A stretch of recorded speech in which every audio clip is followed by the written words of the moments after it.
अवधूत चिंतन श्री गुरुदेव दत्त। श्री स्वामी समर्थ महाराज की जय।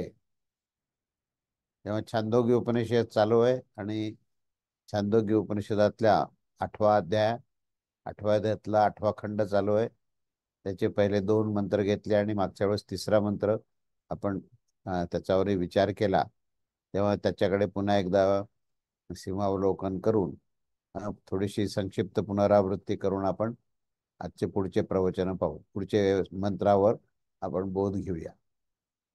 तेव्हा 3ऱ्या मंत्रात असं सांगितलंय की प्रजापती ह्या दोघांना म्हणजे इंद्र आणि आणि असुरराज या दोघांनाही म्हणतो की हाच आत्मा आहे, हे अमृत आहे, हे अभय आहे आणि हेच ब्रह्म आहे। म्हणजे आत्मतत्वाला त्यांनी 2-3 विशेषण देऊन शेवटी आत्मतत्व हेच ब्रह्मतत्व आहे। आणि हे म्हणजे काय किंवा हा म्हणजे काय, तर आधीचं विवेचन केलेलं आहे की जो दृष्टीतून पाहणारा जो दृष्टा आहे, तो दृष्टा हाच आत्मा आहे। आणि दृश्य म्हणजे त्याचं जे प्रतिबिंब आहे दृश्य आहे। तेव्हा दृश्याला तुम्ही आत्मा म्हणू नका, परंतु आपण हे पाहिलं की हे दोघंही जे आहेत ते दृश्यामध्येच पूर्णपणे एकरूप झालेले आहेत। दृश्यामध्येच त्यांचं सगळं जीवन गेलं असल्यामुळे ते दृश्यामध्येच आत्म्याला पाहतात। आणि म्हणून त्यांना साशंक अवस्थेमध्ये ते गेले तर पुन्हा एकदा हे सांगण्याकरता म्हणून प्रजापती त्यांना म्हणतो की हा आत्मा आहे, म्हणजे हा दृष्टा जो आहे तो आत्मा आहे आणि हेच अमृत आहे। हे कधीही याचा मृत्यू होऊ शकत नाही आणि हे निर्भय आहे। हे ज्ञानस्वरूप असल्यामुळे हे ह्याला कुठल्याही प्रकारचा द्वैत भाव नाहीये आणि द्वैत भावातून भय निर्माण होतं। अद्वैतामध्ये तो अभय असतो, म्हणून तो आत्मा अभय आहे। आणि ज्याला ब्रह्म म्हणतो आपण, तर तो आत्मा हेच ब्रह्म आहे, असं त्यांनी दोघांना सांगितलं। तर ते ऐकलं त्यांनी, परंतु त्यांना ती गोष्ट फारशी लक्षात आली नाही, कळाली नाही, आकलन झालं नाही। पण ते सांगण्याचं धैर्य त्यांच्यामध्ये नव्हतं।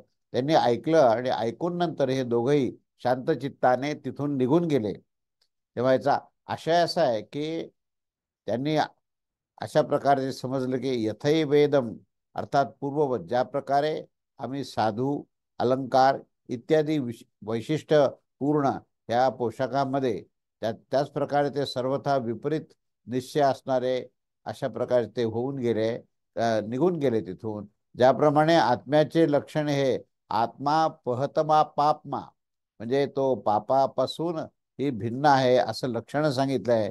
आणि अशा प्रकारे सांगून नंतर त्याची विशेषतेची जिज्ञासा असणाऱ्याच्या प्रती हा जो नेत्रांतर्गत पुरुष दिसून येतो, त्याच प्रकारे आत्म्याचे साक्षात निर्देश केल्यावर आणि त्याच्या विपरीत ज्ञानाची निवृत्तीसाठी उदशराव व साधू अलंकारादी दृष्टांत इत्यादी दिल्यावर देखील ह्या दोघांचा आत्मस्वरूप ज्ञानाविषयी हे विपरीत ग्रह झाला आणि त्यामुळे तो विपरीत ग्रह निवृत्त झालाच नाही। आणि त्यामुळे असं मानून की ह्या दोघांची ही विवेक विज्ञान सामर्थ्य हे त्यांच्याकडे ते नव्हतं आणि कुठल्या तरी दोषाच्या कारणाने ते प्रतिबद्ध झालेले होते, बंधनामध्ये आलेले होते। आणि प्रजापतीने त्यांच्या ह्या मानलेल्या आत्म्याचे नाहीतर आपल्या मनामध्ये यथाभिमत आत्म्याचाच निश्चय करून पूर्वीप्रमाणेच पुन्हा एकदा ठासून सांगितले प्रजापतीने की हा जो दृष्टा आहे, हा जो पुरुष आहे, तोच हा आत्मा आहे। तेच तत्व जे आहे ते अमृत तत्व आहे, तेच अभय आहे आणि तेच ब्रह्मतत्व आहे। अशा या आत्मा पहत पापमा इत्यादी आत्म्याचं लक्षण सांगून अक्षिपुरुष संबंधीने श्रुतीने देखील शरववा शर्वादीच्या युक्तीने हे संस्कार युक्त होऊन गेले आहेत।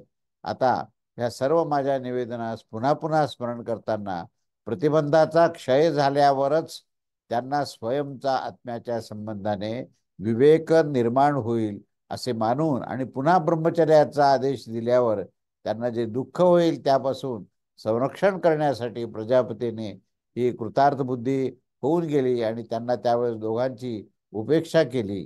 कारण त्या दोघांमध्ये अजिबात आकलन झालेलं नाही आणि आकलन न होण्याचं कारणही इथे सांगितलंय की त्यांची जी आसक्ती आणि कामना ही दृश्यामध्ये आहे। जोपर्यंत आसक्ती आणि कामना आहे तोपर्यंत ब्रह्मचर्य स्थिती राहत नाही आणि ब्रह्मचर्य स्थिती राहत नसेल तर ब्रह्मतत्वाचं आकलन होत नाही, आत्मतत्वाचं आकलन होत नाही. म्हणून तो दृष्टा तोच आत्मा आहे, तेच अभयतत्व आहे, तेच अमृत तत्व आहे आणि तेच ब्रह्मतत्व आहे, हे समजण्या इतकी क्षमता, सामर्थ्य हे त्या दोघांमध्ये नव्हतं. तेव्हा इंद्र आणि विरोचन हे ऐकलं त्यांनी आणि शांत चित्त होऊन संतुष्ट हृदय अर्थात कृतार्थ बुद्धी ठेवून ते निघून गेले. म्हणजे त्याने आपल्या गुरुला दोष दिला नाही आणि त्यांनी हेही सांगितलं नाही की मला ह्याचं आकलन झालेलं नाही.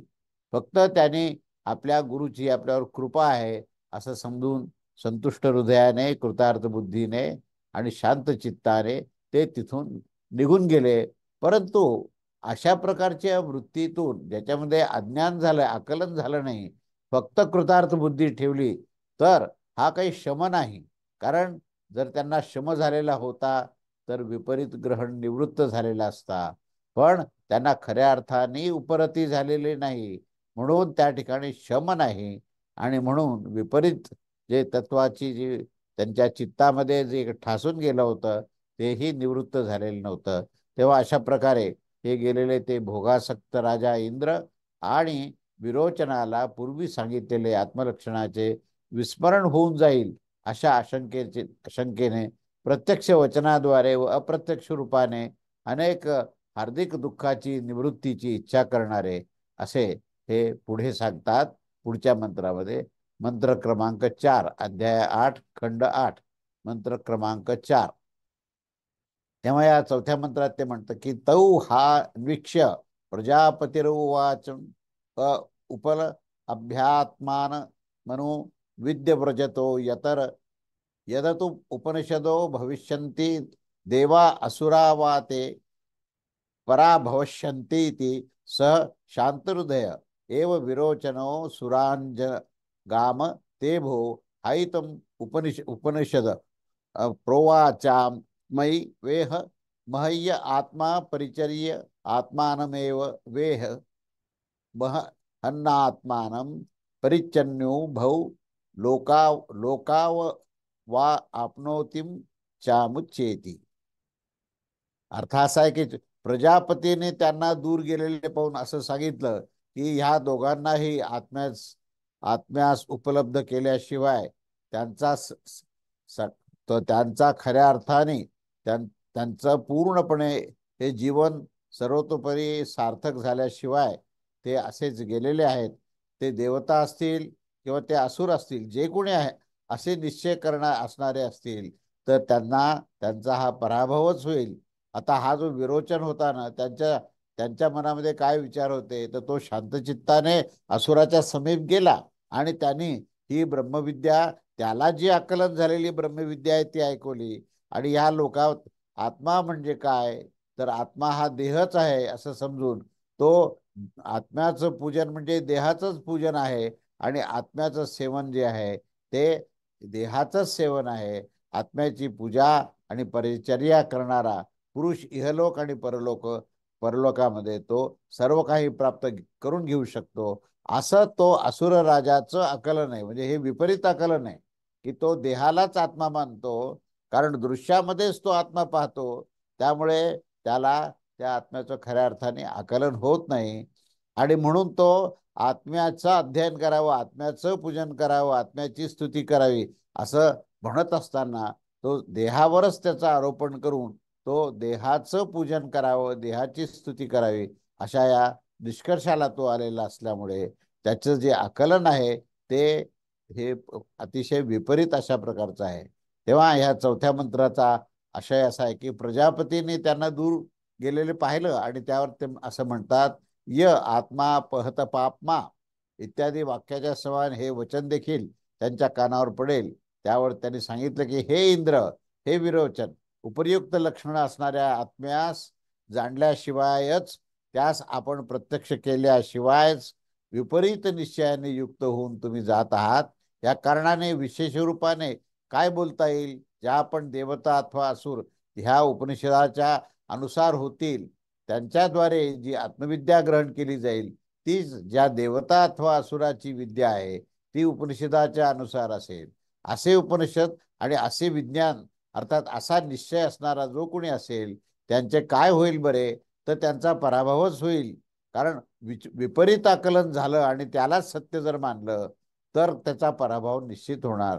तेव्हा तात्पर्य असं आहे की ते श्रेय मार्गाने पराभूत होतील, बहिर्भूत अर्थात विनष्ट होऊन जातील आणि आपल्या घरास जाणारे जे देवराज आणि असुरराज मध्ये म्हणतात, जो असुरराज होता तोच विरोचन शांतचित्ताने असुराच्या जवळ पोहोचला आणि तेथे पोहोचून त्याने त्या असुराच्या प्रती जे काही देहात्म बुद्धिरूप तत्व आहे त्यालाच तो देहात्म बुद्धिरूप उपनिषद असं म्हणाला. त्याचं उपनिषदाबद्दलचं आकलन विपरीत होतं म्हणून देहात्म बुद्धीलाच त्यांनी उपनिषद सांगितलं आणि तेच उपनिषद त्यांनी आपल्या या असुर लोकांना सांगितलं. अर्थात असं सांगितलं, काय सांगितलं त्यांनी, की प्रजापतीने देहासच आत्मा आहे असं दाखविलं आहे. या कारणाने या लोकांमध्ये आत्मा हा मह्य, पूजनीय तथा परिचर्या करण्यास योग्य इत्यादी आचरणास उचित आहे आणि ह्या लोकात देहरूपी आत्मेची पूजा, सेवा इत्यादी केल्याने या दोनही लोकास प्राप्त घेऊन म्हणजे भूलोक आणि स्वर्गलोक आणि भूलोक या सगळ्यांची जी काही उपलब्धी आहे तो करून घेऊ शकतो असं त्या असुर राजाने आपल्या असुरांना सांगितलं. आणि मग हा आणि परलोक इत्यादी संपूर्ण लोकातील सर्व भोग जे आहेत हे त्याच्यामध्ये अंतर्भूत आहेत असा असुर राजा विरोचनाचा अभिप्राय आहे.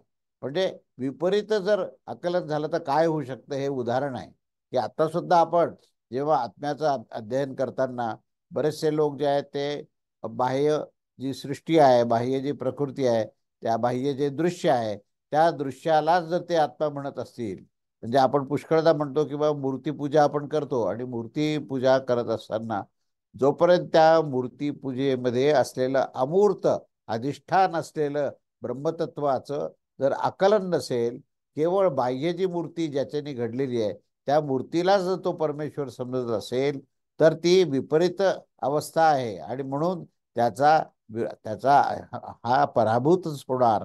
इहलोक आणि परलोक त्याला साध्य होणार नाहीत, ज्याप्रमाणे हा असुर राजाची स्थिती झाली. त्यानंतर पुढचा ह्या 8व्या अध्यायातल्या 8व्या खंडाचा 5वा मंत्र आहे आणि तो मंत्र असा आहे की तस्मादप्ये दे हा ददानम श्रद्धानम यजमानम आहुरास असुरो बहतेत सुराणाम हेष्यो उपनिषद प्रेतस्य शरीरम भिक्षया वसने नाल अंकरे अलंकारेणेती सं संस्कृ संस्कृ संस्कृवत्येन ह्यम्युम लोकम जेशंतो मन्यन्ते. अर्थ असा आहे की यापासून या लोकांमध्ये जो दान करणारा आणि श्रद्धा न करणारा, दान न करणारा आणि श्रद्धा न करणारा, यजन न करणारा असा जो जो पुरुष आहे त्या शिष्टजन काय म्हणतात की अरे हा तर असुर आहे, कारण ह्याला कुठल्याही प्रकारची श्रद्धा नाही आहे, हे दानत नाही, त्याची दान करण्याची, यजन करण्याची दानत नाही आहे. तर त्यामुळे ह्या सर्व वृत्ती ज्या आहेत त्या असुराच्या वृत्ती आहेत. तेव्हा शिष्टजन त्याला म्हणतात की हा तर असुर म्हणजे असुरी स्वभाव असणारा आहे असं ते म्हणतात. आणि हे उपनिषद हे असुराचेच आहे असं तो म्हणतो. ते देखील मृतक पुरुषाच्या शरीरास हे गंध, पुष्प, अन्न इत्यादी, भिक्षा, वस्त्र आणि अलंकार इत्यादीने तो सुसज्जित करत असतो आणि याच्याद्वारे आम्ही परलोकास प्राप्त करून जाऊ असं तो मानत असतो. म्हणजे त्या देहावरच त्याचं पूर्ण लक्ष आहे. मृत झाल्यानंतर सुद्धा आपण पाहतो की काही काही जे हे संप्रदाय असतात तर ते त्या मृतदेहाला सुद्धा त्याचं अर्चन पूजन, त्याला नैवेद्य दाखवणं आणि त्याला जमिनीमध्ये पुरणे किंवा लाकडाच्या पेटीत ठेवणे हे जे करतात ही सर्व अज्ञानाचं आणि आसुरी स्वभावाचं लक्षण आहे. तेव्हा ह्या 5व्या मंत्राचा आशय असा आहे की यापासून असुरांचे संप्रदाय ह्या समयी देखील विद्यमान आहेतच.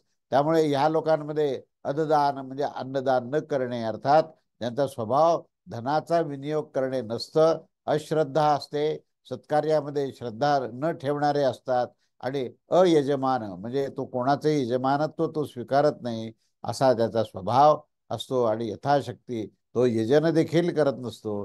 तेव्हा अशा या पुरुषास शिष्टजन का म्हणतात की कारण हे असे स्वभाव असणारे, असुरी स्वभाव असणारे असतात. त्यामुळे निश्चितच ह्याला असुरच म्हटलं पाहिजे असा खेद करताना सांगत असतात.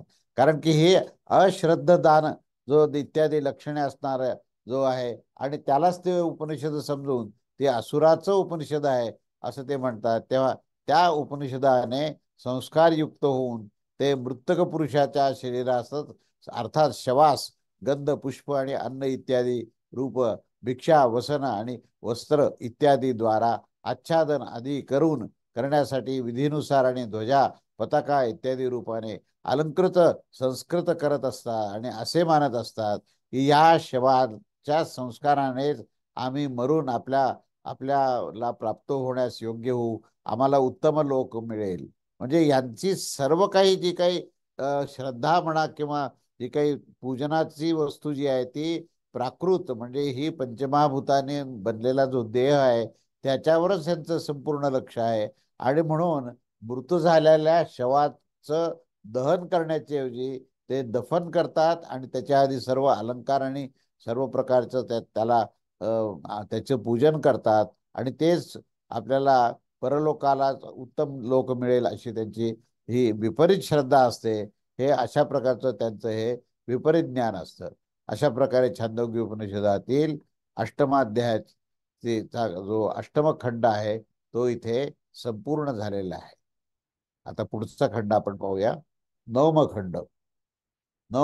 खंडाचा विषय आहे की इंद्राचं हे पुन्हा एकदा प्रजापतीकडे जातो. म्हणजे हे सगळं घडलं आणि दोघंही शांत चित्ताने जे आपल्या घरामध्ये गेले, तर आता प्रजापतीला वाटलं की आता हे पुन्हा येतात किंवा नाही येत. वास्तविक ह्यांनी ब्रह्मचर्य व्रत पाळलं पाहिजे. याने पुनश्च संयम, संतुलन आणि ब्रह्मचर्य असं समत्व प्राप्त करून शांत चित्ताने पुन्हा एकदा हे ज्ञान ग्रहण करण्याकरता जर ते आले, 36 वर्षपर्यंत पुन्हा एकदा त्याला पाठवतात की एवढं तू कर. म्हणजे ब्रह्मचर्य व्रताचं महत्व सांगितलंय की ब्रह्मचर्य व्रत पाळलं तरच तुम्हाला ब्रह्मतत्वाच्या आकलनाची क्षमता मिळते. म्हणून इथे ह्या मंत्रामध्ये काय म्हटलंय बघूया. इंद्र जो आहे तो पुन्हा एकदा हा प्रजापतीकडे येतो आणि त्यानंतर काय होतं हे ह्या 9व्या खंडातल्या पहिल्या श्लोक मंत्रामध्ये काय म्हटलंय ते पाहू. अथ हे इंद्रो प्राप्येव देवेन भयं तदर्श यथैव खल्वयस्मिन् शरीरे साध्वलंकृते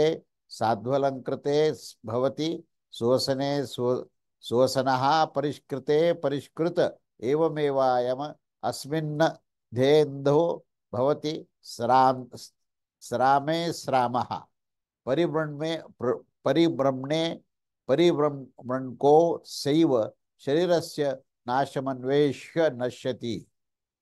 अर्थ असा आहे की परंतु इंद्रास देवतांच्या जवळ न पोचताच असे भय दाखवून दिले की ज्या प्रकारे या शरीराच्या उत्तम प्रकारे अलंकृत केल्यावर हा जो आयात्मा हा उत्तम प्रकारे अलंकृत होत असतो. म्हणजे शरीराला तुम्ही जर अलंकार घातले तर त्या आत्म्याला सुद्धा अलंकार घातल्याचा हा परिणाम होतो. अशा प्रकारचं त्याचं विपरीत ज्ञान आहे. सुंदर वस्त्रधारी होण्यावर म्हणजे सुंदर वस्त्र धारण केले देहावर तर तो आत्मा सुद्धा सुंदर वस्त्र हा धारण करत असतो.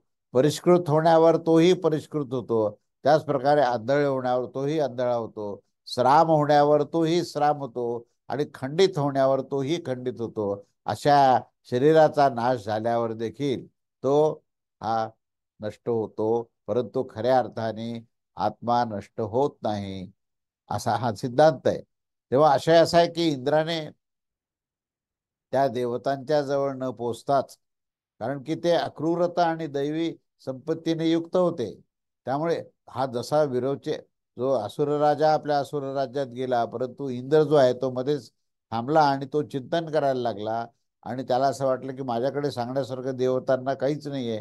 त्यामुळे तो देवतांच्या अलीकडेच पोचला आणि तेथे ते अक्रूर आणि दैवी संपत्ती असलेले जे देव आहेत त्यांना आपल्या गुरुवाक्याच्या संदर्भात पुन्हा पुन्हा स्मरण करताना आणि जाता जाता आपल्यासाठी केल्या गेलेल्या आत्मस्वरूपाच्या ग्रहण करण्याच्या कारणाने त्या ग्रहण करण्याच्या प्रयत्नामध्ये अपूर्णता होती.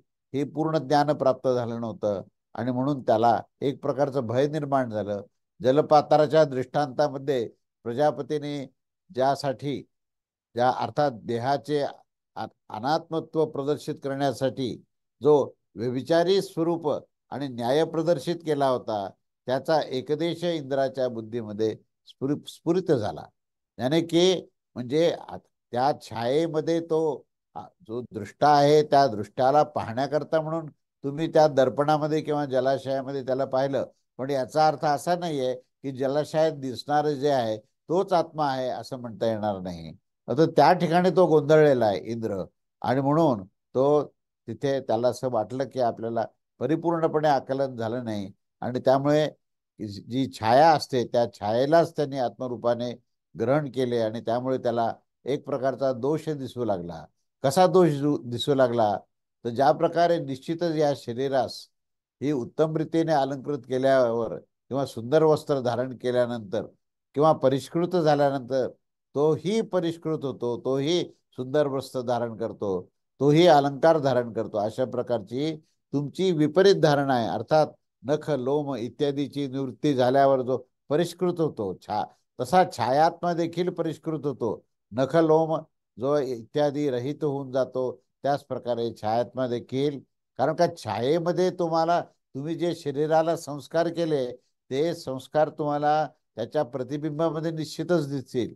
पण त्या प्रतिबिंबाला जर तुम्ही आत्मा मानला तर मात्र तुम्हाला असं वाटेल की त्या बिंबाने म्हणजे त्या पुरुषाने जर काही केलं तर आत्मा सुद्धा तसं करतो. अशा प्रकारचा इथे हे गैरसमज आहे, आणि छायेलाच त्याने छायात्मा म्हणजे आत्मतत्व समजलं. म्हणून नख लोम इत्यादीने तो परिष्कृत म्हणजे स्वच्छ होतो. नख काढणे, अंगावरचे डोक्यावरचे केस काढणे, आणि त्याला व्यवस्थित तो दिसेल अशा प्रकारे स्वच्छ अंघोळ वगैरे करणे. तर हे झाल्यानंतर जर तेव्हा तो छायेत पाहतो, तेव्हा छायेमध्ये सुद्धा नखलोम इत्यादीची निवृत्ती झालेली दिसते, आणि तो परिष्कृत होतो. आणि अशा प्रकारे तो छायात्मा या शरीरामध्ये नखलोमादीने आणि चक्षुआदीने या देहावत्वामध्ये समानता असल्या कारणाने शरीराचे आंधळे पण सुद्धा जर झाले तर तोही आंधळा होऊन जातो. श्राम म्हणजे स्त्राव जो आहे, डोळ्यातून स्त्राव, नाकातून स्त्राव जो बाहेर येतो, तर तो स्त्राव होण्यावर सुद्धा तोही स्त्राव, कारण तुम्हाला तुम्हाला काही स्त्राव होताना तुम्ही जर तुमचं दर्पणात प्रतिबिंब पाहिलं तर त्याच्याही डोळ्यातून किंवा त्याच्या नाकातून हे स्त्राव देताना दिसेल. तेव्हा ह्या श्रामचा प्रसिद्ध असलेला तो नेत्रवाला, परंतु तो अंधत्व, आता त्याला जर अंधत्व प्राप्त झालं तर तो प्रतिबिंबांमध्ये सुद्धा तो अंधत्व त्याला प्राप्त होतं असं दिसतं. आणि म्हणून या कारणाने ज्याचे चक्षु अथवा त्याची नासिका सदैव स्त्रवित होत असतात त्याला इथे श्राव असं म्हणलंय. तेव्हा आणि परिवृक्न, ज्याचे हात आणि पाय कापल्या गेलेले आहेत अशा प्रकारचा तो अधू आणि पंगू झालेला आहे, तर शरीराचे श्राव आणि परिवक्न म्हणजे पंगू झाल्यावर छायात्मा देखील तो पंगू झालेला दिसतो. आणि मग ह्या देहाचा ज्यावेळेस नाश होतो त्यावेळेस तो छायात्मा देखील नष्ट होत असतो असं त्याच्या अनुभवाला येतं. त्यानंतर या संदर्भात आता दुसरा मंत्र आहे, अध्याय 8 आणि खंड 9. मंत्र असा आहे की न मात्र भोग्यम पश्यामिति स समित्पाणी पुनरेयाय तम प्रजापतिरुवाच मद मधवन्य शांतहृदय प्राभाजी सार्थम विरोचनेन किमिच्छन् पुनरागमम् इति स होवाच य एथैव कल्वयं भगवोऽस्मिन् चिरे स्मिन् शरीरे साध्वलंकृते साध्वलंकृते भवति सुवसने सुवसनः परिष्कृते परिष्कृत एवमेवा याम अस्मिन् अंधेन्धो भवति श्रामे श्रामः परिवक्नो परिवक्नैः सैव शरीरस्य नाशमन्वेष्य नश्यति नाहमत्र भोग्यम पश्यमीति.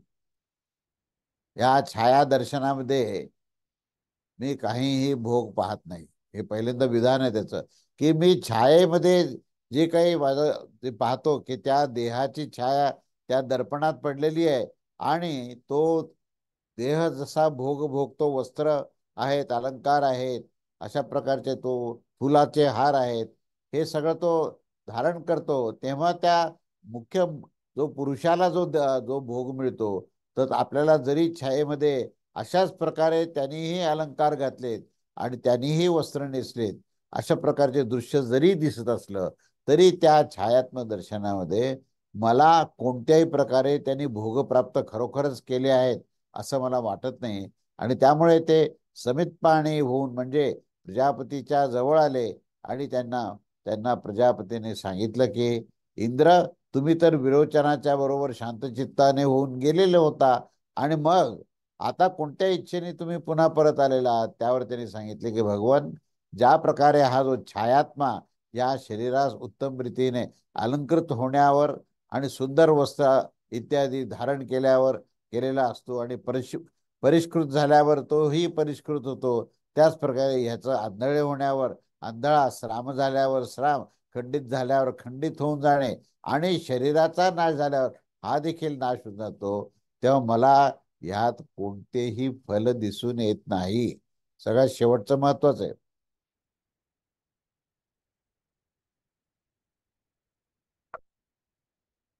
त्यामध्ये तो असं म्हणतो की एवढं सगळं मी पाहिलं, जे जे म्हणून देहावर संस्कार केलेले आहेत ते ते सर्व संस्कार आणि ते ते सर्व परिवर्तन बदल हे मला त्या छायेमध्ये जरी दिसत असले आणि त्या छायात्मा सुद्धा हा त्या देहाच्या प्रत्येक परिवर्तनाच्या अनुसार स्वतःही मध्ये परिवर्तन झालेला दिसतो, तरीही हे सगळं मी पाहत असताना सुद्धा मला ह्याच्यामध्ये त्या छायेला खरंच काही फल मिळतं का आणि त्याचं मला काही बोध होतो का असा मी हुडकण्याचा प्रयत्न केला.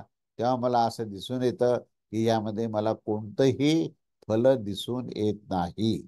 इतकं त्याने मात्र बरोबर सांगितलं की ह्याच्यामध्ये मला खरं काय आणि खोटं काय हा गोंधळ आहे आणि खरोखरच तो त्या देहाच्या अनुसार परिवर्तित होतो का का केवळ छायेमध्ये मात्र केवळ छाया असल्यामुळे प्रतिबिंबामध्ये त्या बिंबाचं केवळ प्रतीक दिसत जरी असलं तरी प्रत्यक्ष प्रतिबिंबामध्ये त्या भोगाच्या घटना घडतातच असं मला वाटत नाही.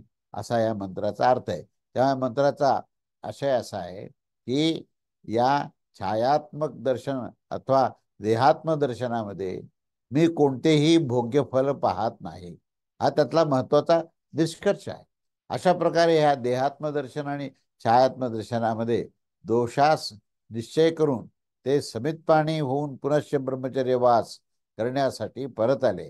त्यावर त्या प्रजापतीने त्यांना सांगितलं की हे इंद्र, तुम्ही तर विरोचनाच्या बरोबर शांतचित्ताने निघून गेला होता, मग आता कोणत्या इच्छेने तुम्ही इथे परत आलेला आहात. त्यावर उत्तर अशा रीतीने दिलं आणि त्यांनी सांगितलं की मला हे काही आकलन झालं नाही आणि इंद्राच्या अभिप्रायाची अभिव्यक्तीसाठी अशा प्रकारे पुनश्च प्रश्न केला. तेव्हा जे जाणत आहात त्यास दाखवताना माझ्याबद्दल उपसन्न होईल असे विचारल्यावर ज्या प्रकारे आणि ज्या प्रकाराने नारदाने आपला अभिप्राय प्रकट केला होता त्याच प्रकारे इंद्राने देखील यथैव खलबयम इत्यादी वाक्याने आपला अभिप्राय प्रकट केला आणि प्रजापतीने एवमेव असे सांगून त्याचे अनुमोदन केले. म्हणजे शेवटी जे त्यांनी सांगितलं तो बरोबरच सांगितलं की मला ह्याच्यात काही फल दिसत नाही, ह्याच्यात काही मला हे सत्य आहे असं वाटत नाही, कारण ही पूर्ण छायाच आहे आणि छायेमध्ये होणारे बदल त्या छायेला प्राप्त झालेले भोग आहेत असं मला वाटत नाही. ही गोष्ट मात्र प्रजापतीने एवमे असं सांगून त्याला अनुमोदन केलं. आता याच्यावर काही ऋषीमुनी जे आहेत ते शंका आणि समाधान प्रश्न उत्तर काही आहेत त्यांचे, त्याची थोडीशी आढावा घेऊ आपण. शंका समाधान. तेव्हा शंका अशी विचारण्यात आली की किंवा सांगण्यात आली की आधिपुरुषाच्या समान ह्या रूपाने श्रवण केल्यावर देखील इंद्राने देहाच्या छायेची आत्मरूपाने ग्रहण केले, म्हणजे ते छायेलाच आत्मरूपाने ग्रहण केले आणि विरोचनाने देखील स्वयंदेहातच्याच तसेच केले आणि कोणत्या कारणाने केले हा प्रश्न आहे. अशी शंका आहे की त्या दोघांनी सुद्धा काय ग्रहण केलं तर छायेमध्येच आत्म्याला पाहिलं, विरोचनाने सुद्धा छायेमध्येच आत्म्याला पाहिलं आणि ते छायेमध्ये आत्म्याला पाहताना छायेमध्ये दिसतं काय दृश्य तर देहच दिसतो, म्हणजे त्या देहामध्येच त्यांनी आत्मरूपाला विरोचनाने पाहिलं आणि मग देहाचंच पूजन अर्चन आणि त्याचंच कौतुक करायला सुरुवात केलं. तेव्हा हे सगळं जे त्या विरोचनाने केलं, मग त्याचं नेमकं कारण काय आहे, असा यांचा हा प्रश्न आहे. असा त्याचं समाधान केलं पुढे, की ह्या विषयामध्ये शिष्टजन असे मानत असतात की ज्या प्रकारे इंद्रास प्रजापतीच्या या जलपात्रादी संबंधी हे जे काही वाक्य स्मरण करता करता देवाच्या जवळ जाऊन ते पोहोचले, आणि त्याच्याशिवायच आचार्यांची दाखवलेल्या दृष्टीने छायात्माचे ग्रहण आणि त्यामध्ये दोषदर्शन देखील सांगितलेले आहे. आणि विरोचनाला मात्र ते दोषदर्शन दिसले नाही, आणि त्याने मात्र काय केले, तर त्या देहामध्येच आत्मदृष्टी ठेवली आणि त्यामध्येच दोषदर्शन देखील त्याला झाले नाही. आणि त्या प्रकारे विद्याग्रहणाच्या या सामर्थ्याचे अपेक्षेने इंद्र आणि विरोचनाचे जे छायात्म आणि देहात्म संबंधी जी काही ग्रहण केलेले आहे, तेव्हा इंद्राने अल्पदोषयुक्त होण्याच्या कारणाने श्रद्धा करताना दृश्यते या श्रुतीच्या अर्थास ग्रहण केले, आणि दुसरे विरोचनाचे मात्र ही दोषाच्या अधिकतेच्या कारणाने तिथे श्रत्यार्थ सोडून लक्षणा म्हणजे ज्या सत्य अर्थ काय असेल त्याला सोडलं, आणि प्रजापतीने देहाच्या विषयाबद्दल सांगितलं आहे असं ग्रहून देहामध्येच आत्मबुद्धी ठेवली. आणि अशा प्रकारे देहाच्या विषयाबद्दल त्यांनी सांगितलं आहे की देहासच ग्रहण केले, आणि त्या दर्पणामध्ये दिसणाऱ्या आणि दिसण्यात येणाऱ्या जे काही नील आणि अनिल वर्ण वस्त्रामध्ये जे काही निळे आहे, जे बहुमूल्य आहे, अशा कथनाने छायेचेच निमित्तभूत वस्त्रच सांगितले आहे. आणि छाया नाही सांगितली, तर त्या छायेच्या निमित्ताने त्या भोगाच्या गोष्टी तिथे सांगितल्या. तेव्हा त्या प्रकारे प्रजापतीच्या ह्या अशा कथनाने देहच विवक्षित आहे असे विरोचनाचा अभिप्राय झाला. म्हणजे त्यांनी देहालाच सर्वस्व मानलं, आणि अशा प्रकारे विपरीत अभिप्राय त्यांनी दिला. आणि अन्य एका श्रुतीमध्ये सुद्धा हे बृहदारण्यकातल्या 5व्या अध्यायामध्ये सुद्धा अशाच प्रकारे सांगितलं की केवळ दकाराच्या श्रवणाने तुल्य श्रवण होण्यावर देखील आपल्या चित्ताच्या गुणदोषाचे कारण दमन करा, दान करा, दया करा, असे विभिन्न शब्दार्थाचं त्यांना ज्ञान झालं, व आपापल्या गुणानुसारच युक्ती रूप निमित्त करून त्या सहकार होऊन त्याच्यातला त्यांनी बोध प्राप्त केला. कारण दमन करा कोणाला म्हटलेलं आहे, दमन करा हे देवांना म्हटलंय, दान करा हे मनुष्याला म्हटलंय, आणि दया करा हे राक्षसांना म्हटलंय.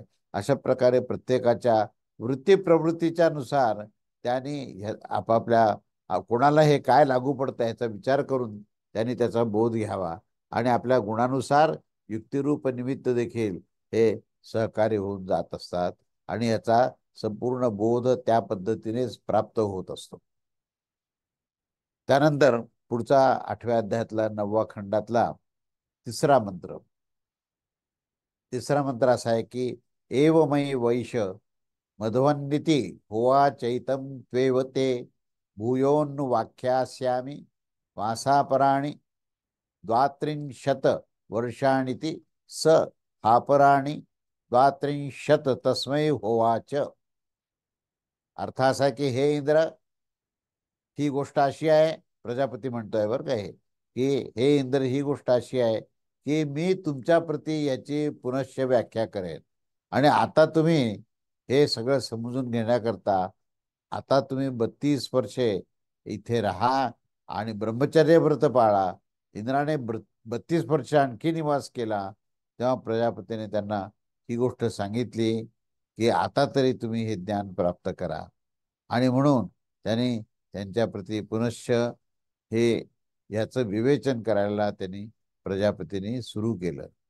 तेव्हा काय विवेचन केलं हे पुढच्या मंत्रामध्ये, तिसऱ्या मंत्रामध्ये आहे. त्याच्यामध्ये ते म्हणतात की एव मे वैशम मधवन्निती होवा चैत त्वेवते भूयोन् व्याख्यास्यामि वासापराणि द्वात्रिंशत वर्षाणि ती स हपराणि द्वात्रिंशत तस्मै होवाच. अर्थ असा आहे की हे इंद्र, ही गोष्ट अशी आहे असं प्रजापतीने सांगितलं की मी तुमच्या प्रती ह्याची पुनश्च व्याख्या करेन, ती ऐका. आणि आता तुम्ही 32 वर्षे येथे आणखीन राहा.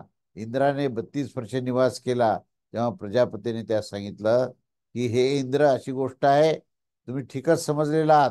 कारण की त्यांनी जे सांगितलं की हे ह्याच्यामध्ये मला भोग दिसत नाही, ह्याच्यामध्ये मला शंका येते, ती तुझी दृश्यामध्ये तुला आत्मतत्व हे दिसू शकणार नाही, आणि तुझी शंका योग्यच आहे असं त्यांनी सांगितलं. तेव्हा छाया हा आत्मा नसतो असं प्रजापतीने पुन्हा एकदा ठासून सांगितलं की मी तुमच्या प्रती ज्या काही प्राकृत आत्म्याचे वर्णन केले आहे, ही पहिली व्याख्या केलेल्या त्या आत्म्याची मी तुमच्या प्रती पुन्हा एकदा व्याख्या करेन. कारण की जर दोषरहित पुरुषाच्या त्या एकवेळेस व्याख्या केल्यावरच ज्ञानाचा विषय होऊन जात असतो, तथापि पुन्हा त्यास ग्रहण करू शकत नाही. माणसाचं आकलन कमी असतं, तो ऐकतो, तो ऐकत्याच्या क्षणी त्याला असंही वाटत असतं की आपल्याला कळतंय सगळं, पण कालांतरानंतर त्याला काहीही आकलन होत नाही आणि म्हणून तो पुन्हा एकदा त्या गोंधळात पडतो. अशी ती स्थिती त्या देवांची झाली आणि म्हणून ते म्हणतात की आता आम्ही हे खरोखरच ग्रहण करू शकत नाही आणि ह्या कारणाने कोणत्या दोषाने आमची ही ग्रहण शक्ती ही संपूर्णपणे संपलेली आहे. आम्ही प्रतिबद्ध म्हणजे पूर्णपणे बंधनात आलो आहे आणि त्याची निवृत्ती करण्यासाठी तुम्ही आता काय करावं असं सांगितलं आहे. तर ते म्हणाले की तुम्ही आता 32 वर्ष पुन्हा एकदा ब्रह्मचार्य वास करा असं सांगून त्यांनी त्या प्रकारे निवास करणारे हे क्षीण दोष जे आहेत ते इंद्रास आणि प्रजापतीस सांगितले. म्हणजे या ठिकाणी भर काय आहे की तुम्ही तुमचं जे आकलन करण्याची जी क्षमता आहे, ती आकलन करण्याची क्षमता जोपर्यंत तुम्ही परिपूर्णपणे विकसित करत नाही, तोपर्यंत मी काय सांगतोय तुमच्या लक्षात येऊ शकत नाही. मी एवढंच सांगितलं की तो दृष्टा आहे, तो आत्मा आहे आणि त्या दृष्टाला पाहण्याकरता जर तुम्ही त्या जलाशयाचा किंवा दर्पणाचा उपयोग करून त्याच्यामध्ये दिसणाऱ्या प्रतिबिंबाला जर तुम्ही आत्मा म्हणालात, तर तो फार मोठा दोष होईल आणि तुम्हाला त्याचं आकलन होणार नाही. तुम्हाला अनेक वर्ष पुन्हा एकदा ब्रह्मचर्य व्रत पाळून तुम्हाला त्याचं आपल्या मनाची, चित्ताची, अहंकाराची सगळी जी स्थिती आहे ती साम्य अवस्थेत आणावी लागेल. साम्य अवस्थेशिवाय तुम्हाला ब्रह्मतत्वाचं आकलन होणं अशक्य आहे. हे लक्षात घेऊन तो पुन्हा एकदा सांगतो, आपल्या आपल्या या सगळ्या भूमिकेला अत्यंत स्पष्ट करण्याकरता तो पुनरावृत्ती करतो की मी काय सांगतोय ते लक्षपूर्वक ऐक. आतापर्यंत मी सांगितलं परंतु तुला आकलन झालं नाही. हेच कारण आहे की तुम्ही आपल्या अहममत्वामध्ये, आपल्या आसक्तीमध्ये, आपल्या कल्पनेमध्ये तुम्ही राहता आणि त्या कल्पनेमध्ये राहिल्यामुळे तुम्हाला जो मुख्य सांगितलेला विचार आहे त्याचं ज्ञान तुमच्यापर्यंत पोहोचतच नाही.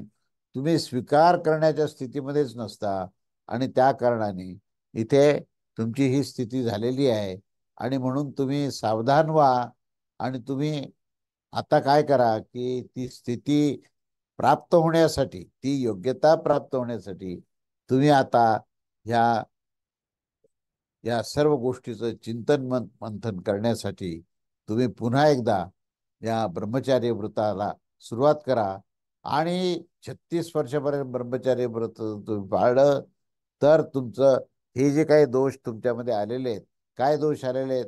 अहममत्व आहे, आपले पूर्वसंस्काराचं पूर्वसंस्कार, पूर्व ग्रह दूषित जो विचार असतात त्याचा तुमच्यावर प्रभाव आहे. या सर्व प्रभाव जाण्याकरता मी केवळ सांगून होणार नाही. म्हणजे मी कितीही सांगितलं की तुम्ही आता तुमचं अंतःकरण स्वच्छ करा, तुमचं मन जे आहे ते पूर्णपणे संकल्प विकल्प रहित करा, असं जरी सांगितलं किंवा तुमच्या या सगळ्या वृत्ती प्रवृत्तीमध्ये तुम्हाला जो अहम ममत्व जीवभाव इत्यादीचा जो दोष प्राप्त झालेला आहे, तो सर्व दोषास त्यागून ब्रह्मचर्य व्रतास परिपूर्णतेने पाळून तो मनुष्य जो आहे तो सर्वतोपरी शुद्ध अंतःकरणाचा झाला तरच ते होऊ शकेल. आणि म्हणून त्या कारणाने प्रजापती त्यांना 36 वर्ष पुन्हा एकदा हे ब्रह्मचर्य व्रत पाळण्याकरता पाठवतात आणि त्यानंतर मी तुम्हाला ज्ञान देतो असं सांगतात. अशा प्रकारे या छांदोग्य उपनिषदातील 8व्या अध्यायातील हा 9वा खंड जो आहे हा इथे संपतो. अवधूत चिंतन श्री गुरुदेव दत्त. श्री स्वामी समर्थ महाराज की जय.